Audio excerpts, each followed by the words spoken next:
Good morning. Philippians chapter 4, verse 6.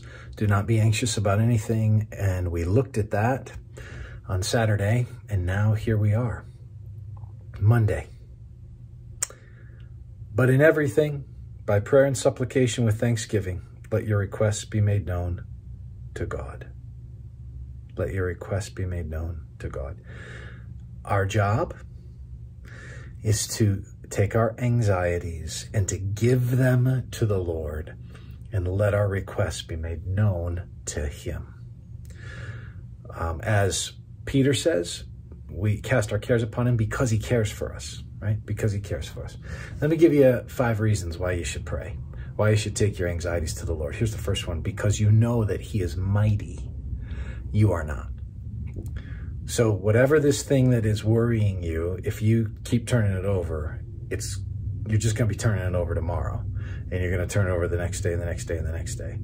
You are not mighty to carry it, but He is. Secondly, not only is He mighty to carry it and you're not, but the reason you're not is because you have a limited bandwidth because of your finitude. He does not have a limited bandwidth.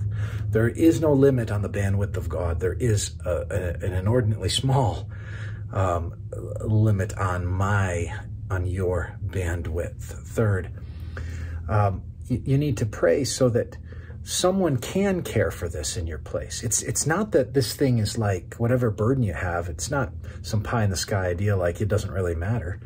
No, it likely really does matter. That's why it's sitting on your soul. So it's not to dismiss it as though it doesn't matter. It's to say, one is mighty, right? That's our first point.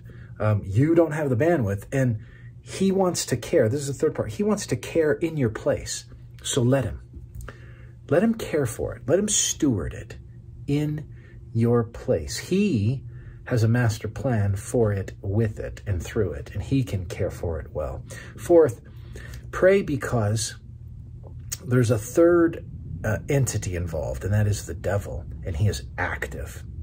He's active both thwarting issues in your life and stirring up internal things in you and external realities that cause the swirling vortex of anxiety and worry to emerge in the first place.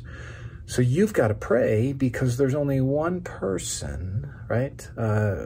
One being, let's say, 3 persons, the Trinity, that is able to absolutely squash the evil one.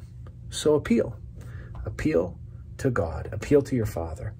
And then fifth, pray because God is, not just can He care for the situation, but He is available to walk with you. Remember, the Lord is at hand. He is available to walk with you through prayer and suffering.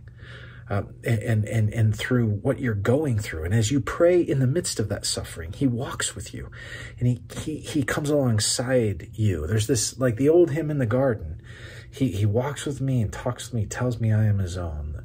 There's this sense in which He comes alongside and reminds you through the power of the Spirit that you are His, and he may not remove the situation, but He can care for your soul and steward things, steward you in the midst of that situation. So pray, right? Pray.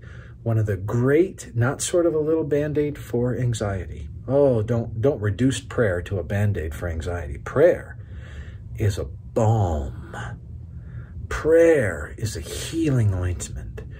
Prayer is that great weapon you have to come before the God of the universe, the only one that can solve anything, and the only one with the bandwidth to carry it, and the only one who can bring you in a way that keeps you solvent through the midst of suffering. May the Lord help you as you pray today. Take care.